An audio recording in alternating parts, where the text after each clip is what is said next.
Hey everybody, it's Rob from Flailthroughs. This is Gundam Battle Operation 2, and this is a request from Kevin, who wanted the Zogok in colors of Goku.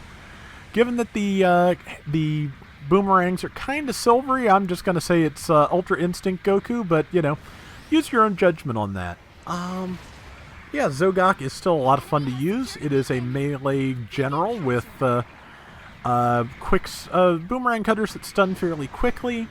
Sturmfaust, a punch that causes knockdown, as I mentioned on the X-Men video on Halloween, and also a heat saber that as Colossus I did not use very much. I think it's Goku I end up using it a little bit more because you can combo with it very well. Let's see, but yeah, right now this is another one of those flesh tone on a robot videos, so you know, be warned. Well, you've already seen, but. Yeah, so there's that. Got the big punches in and just pulling back because the Ifrit's got help from a Goof flight type, so. And we bounced off of each other twice now.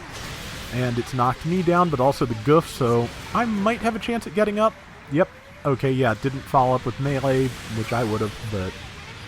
And see, now I'm going to Sturmfaust that Goof. I tagged it, and that lets me get the whole combo off.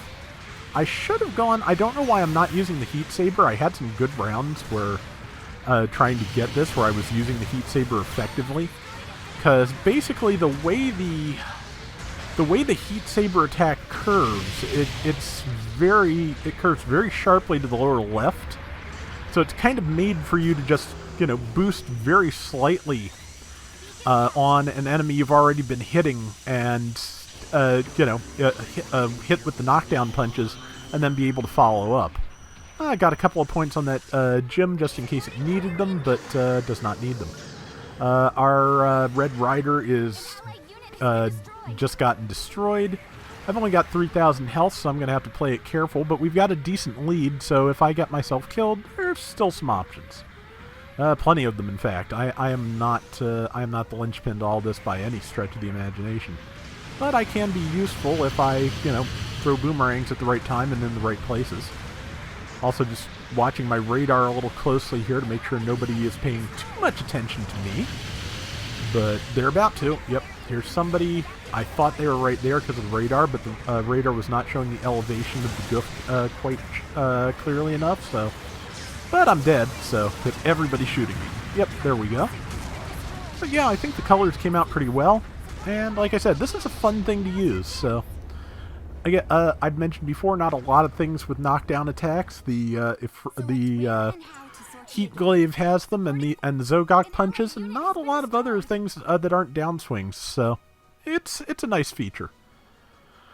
There's a lot of things now that used to have knockdown in the first game that don't. A lot of the heavy stagger weapons used to have knockdown, and also the railgun on the Gym Ground MMSV type, that used to be a knockdown weapon as opposed to a piercing weapon. So, okay, and yeah, I've said it before. I would love to see GD01 get preserved by somebody, and even maybe emulated sometime, just so everybody can see what it was like.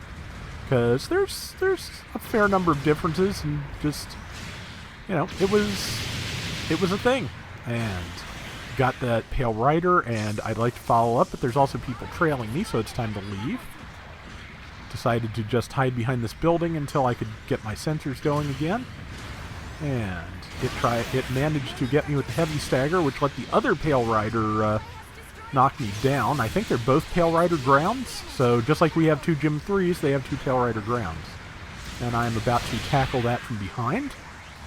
And I'd like to see contextual tackles in this, like based on what direction you're tackling from. You get different effects. That would be nice. Different animations, but just different. Grabbing somebody from behind be different than grabbing them from the front. Yeah, you know what I mean. But if they were going to go that route, I'd almost like to see you be able to grab somebody from behind and just use them as a shield. But that's probably a little much, but it would be an interesting feature. let's see, 3 minutes remaining. We are very slightly ahead. 600 points, so like 1 kill with assists. Not an ace match, luckily, so that's not going to change anything. We're just going to have to, you know, stick with it and see what we can do. And, let's see, 2 minutes and 50 left. We have, yep, there's that Proto Gundam, which is nearly dead. It tried very hard to get to where it could do some damage to me, but I had more boost left than it did, so it tried to do the downswing. I was out of range of it, and I just was able to follow up. Not really much else it could have done at that point, just because it was so close to, you know, enemy spawn point, and managed to time my punches correctly to get around the Hades iframes and take out that Pale Rider. And just waiting for those iframes to be over, and caught that, so... And now I'm going to Sturmfaust the Ifrit, which was also a kill to my surprise. Yeah, both the Proto Gundam and the Ifrit, I was not expecting to get a kill. I was expecting to just get damage. And then one hit was enough. So, that happens. Especially when you're Goku. But, you know, that's has no bearing on game mechanics, just luck. And there's the Proto again. And I am stopping that Pale Rider. I hit it. Unfortunately, I bonked off of our Gundam, and I've already said sorry, because, yeah, that was bad. And, let's see, our Red Rider managed to get good damage on that good flight type while it was there, and I managed to catch it in the tackle and kill it. And I can't see what I'm doing, so I'm just waiting for, you know, an opportunity to do it. And that Ifrit is nearly dead. Somebody else is going to take the kill shot, and that's fine. And I managed to get a Pale Rider in all the confusion, so... Yeah, good brawling here, so that's the main reason I kept this one, because, yeah, just... I managed to punch my way out of a lot of situations, as the Goku do, so, you know, that is what I wanted to, have. And I got hit by something, I'm not even sure what. Possibly a Pale Rider's, you know, 180mm cannon from, like, halfway across the map. Whatever it is, though, I'm down to 800 health, so I'm just waiting. And I'm just going to wait and, you know, team up with the rest of the team for the last 40-some seconds here. Boomerangs are ready, and let's see. There is a good flight type hovering around in the middle.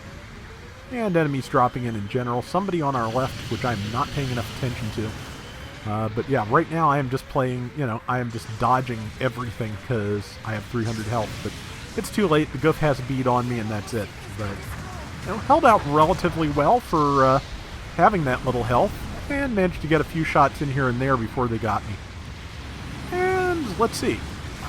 We are almost done. I'm not going to have time to respawn. It's 3 seconds.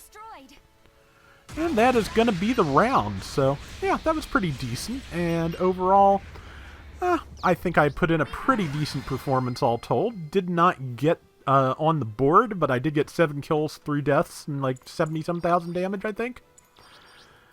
Something like that, yeah. So, yeah, not a bad round. That is gonna do it for today's Gundam Battle Operation 2.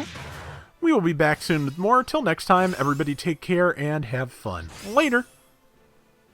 And I finally had to give up and yawn the way I'd been trying to avoid doing this whole time, but, you know. Managed to get like 5-6 voiceovers done in a row, so I can't really complain there.